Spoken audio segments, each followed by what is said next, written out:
हमें भी जो सानिध्य मिल रहा है वो पूरा पूरा सानिध्य मैं आपके साथ शेयर करता हूँ, है ना।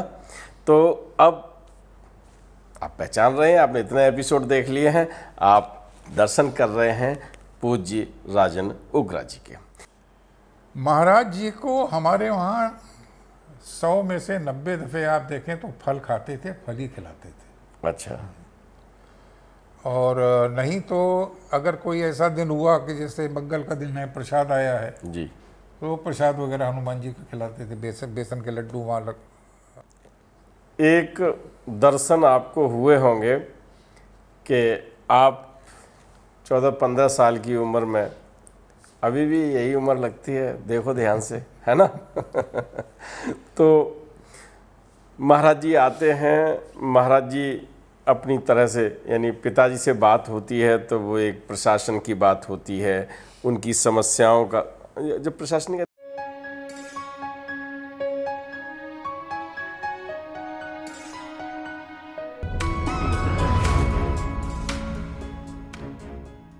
आज लिए चलते हैं हम आपको महाराज जी के साथ और रहिए उस मीटिंग में जो महाराज जी के भक्त हैं अपने घर में। महाराज जी का आगमन होता है और कैसे होता है, क्या बात होती है, बस अगर आपने पूरा एपिसोड देखा, बने रहे मेरे साथ, तो बिल्कुल वही अनुभव होगा जो आपको हुआ था।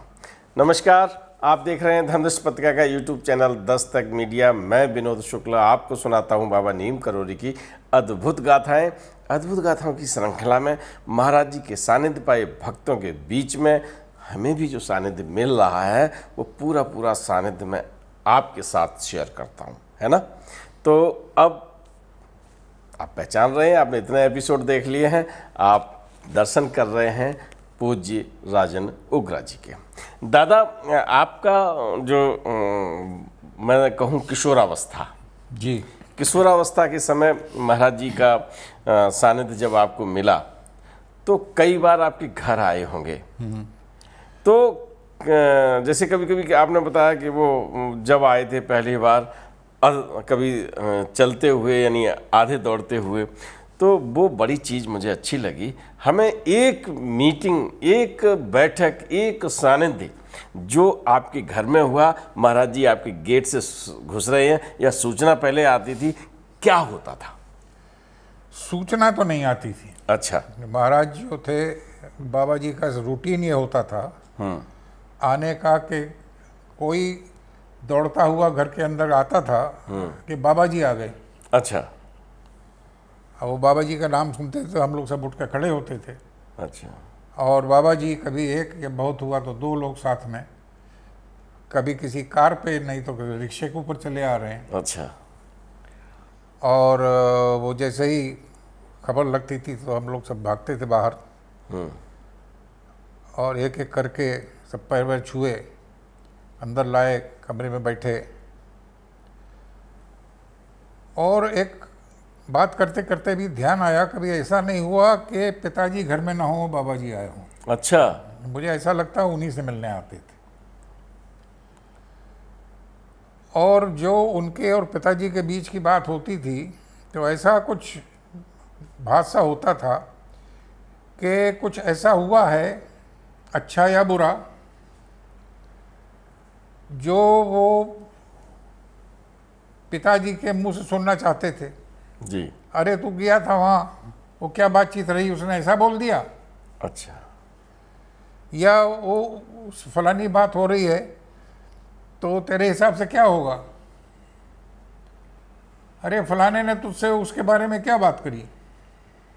अपने आप पूछते थे। अपने आप। तो इस तरह से वो घर में चर्चा रहती थी। और ये एक टाइम क्या हुआ, हमारे बड़े भाई साहब की शादी हुई। जी। तो जो हमारी भाभी हैं उनकी माँ नहीं थी। अच्छा। और पिता थे प्रोफेसर बनारस यूनिवर्सिटी में, बनारस हिंदू यूनिवर्सिटी में। तो उनको उनकी दादी ने पाला था। तो वो शादी करके जब वो आई हमारे वहाँ, और मेरे ख्याल से 10-15 दिन हुए होंगे, बाबा जी का आगमन हुआ। तो सब बातचीत के बाद मतलब जब सब बैठ उठ गए तो मेरी माँ की तरफ देख के कहते तेरी कितनी बेटियां हैं? अच्छा। तो उन्होंने एक जोड़ के बता दिया। अच्छा, वाह। उसके बाद उन्होंने बात बदल दी, कुछ और बातें करने लगे। तो जब वो चले गए तो किसी ने पूछा कि आपको कैसे पता लगा कि वो क्या कहलाना चाहते हैं? बिना बा की बेटी को ब्याह के लाए वो। जी जी जी जी। तो उन्होंने पूछ लिया उनका कितनी बेटियां? उनका 3। तो ऐसा एक मतलब ये भी था कि किस तरह से वो किस चीज़ को कब निकालते थे। और जहाँ तक कि हम लोगों का सवाल है, वो माने या न माने, टिटोली ज़्यादा होती थी, बातचीत कम।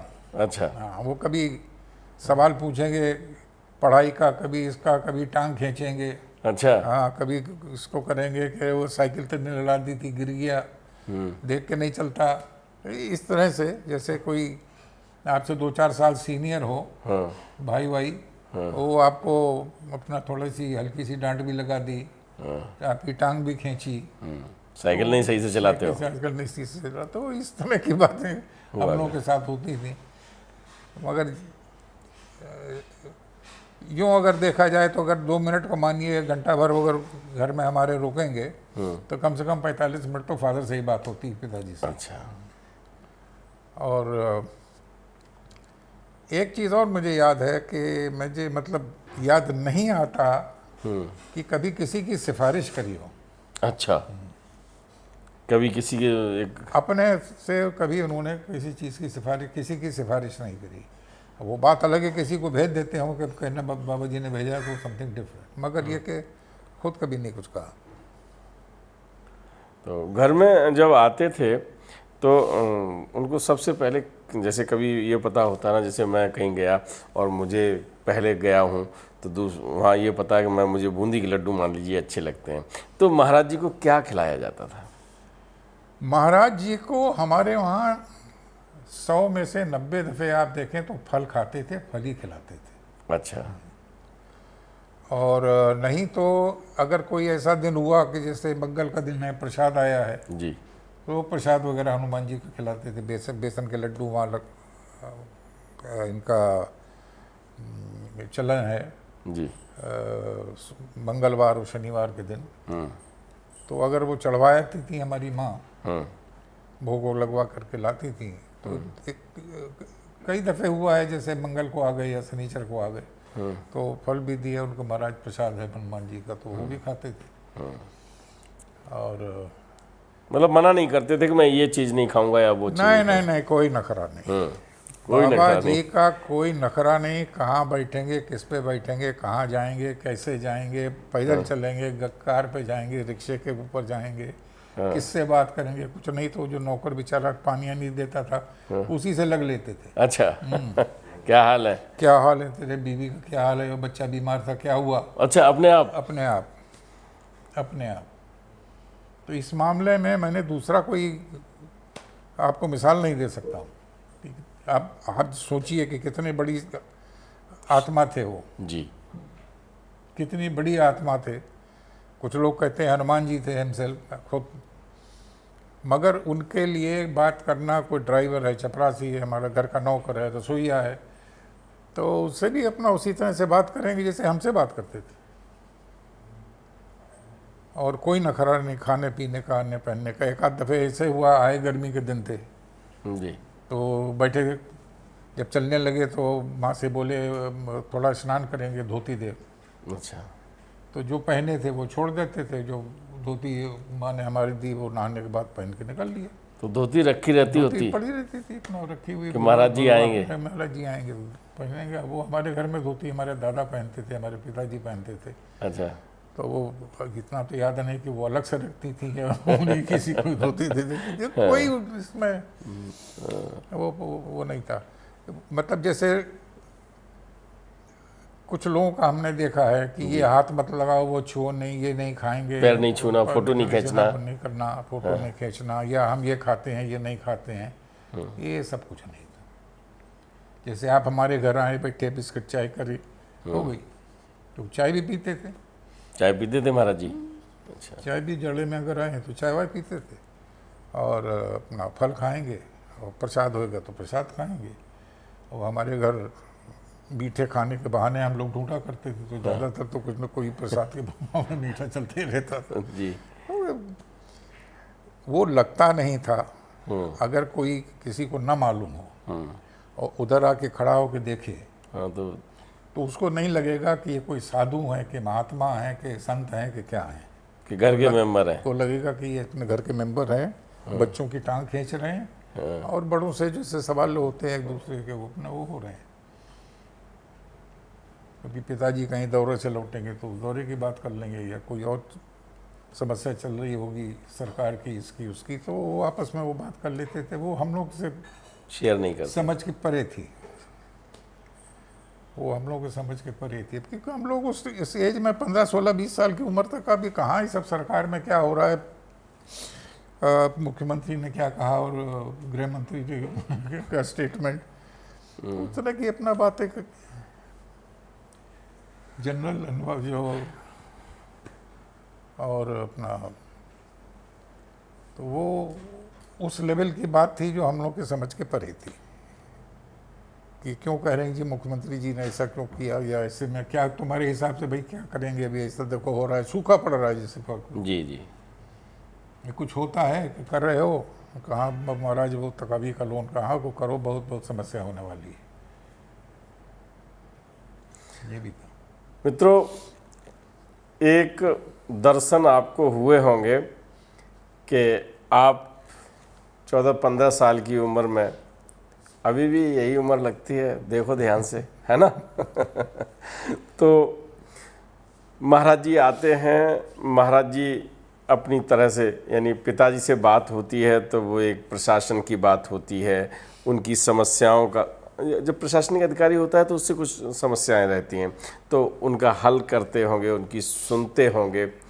घर में बच्चों से ऐसे बात कर रहे हैं जैसे बड़े भाई हैं, या जिस तरह से एक घर में मुखिया सा आता है, जब एक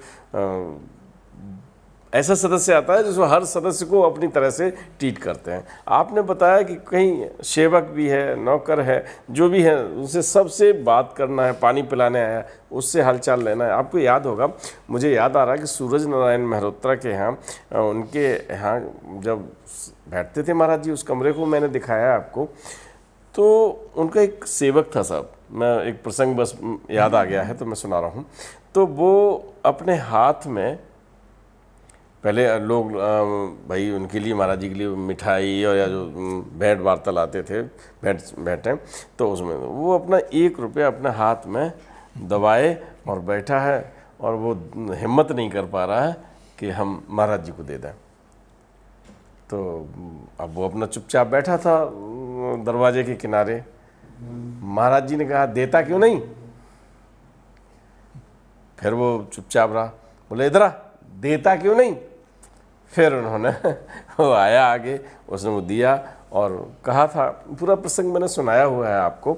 तो वो सब चीज़ें याद आती हैं कि महाराज जी जहाँ गए, जहाँ उनके चरण पड़ गए, वो तो तीर्थ स्थल बन ही गया, लेकिन जिन लोगों से मिले, जिन लोगों के बीच बैठे, उन्हें बड़ी बड़ी शिक्षाएं दे दी, है ना। तो आनंद आया। आज ये एपिसोड मैं उन लोगों को समर्पित करता हूँ जो ये मानते हैं कि महाराज जी बड़े आदमियों से ही मिलते थे, बड़े आदमियों के संत थे। इस एपिसोड को देखने, बहुत सारी कथाएं भी हमने सुनाई हैं, उनको तो सुनाई, लेकिन आपके सानिध्य में, क्योंकि आपके घर आईएएस, आपके पिताजी डीएम, है ना, तो आपके घर का माहौल कुछ और था, लेकिन वहाँ भी आपने देखा कि जो बिल्कुल, जिसको हम ये कहते हैं कि जो विकास की पंक्ति बनती है, उसमें सबसे निचले या सबसे पीछे पायदान पर जो खड़ा हुआ है, उसको भी महाराज जी अपने साथ लेते थे, अपना प्यार देते थे, अपना आशीर्वाद देते थे। और कहना अतिशयोक्ति होगा कि प्रभु के लिए कहीं पर कोई भेद नहीं होता था, ठीक है ना। तो ये एपिसोड में उन्हीं लोगों को समर्पित करते हुए आज लेते हैं विदा। फिर ऐसी एक संस्मरण के साथ फिर मिलते हैं। राम राम।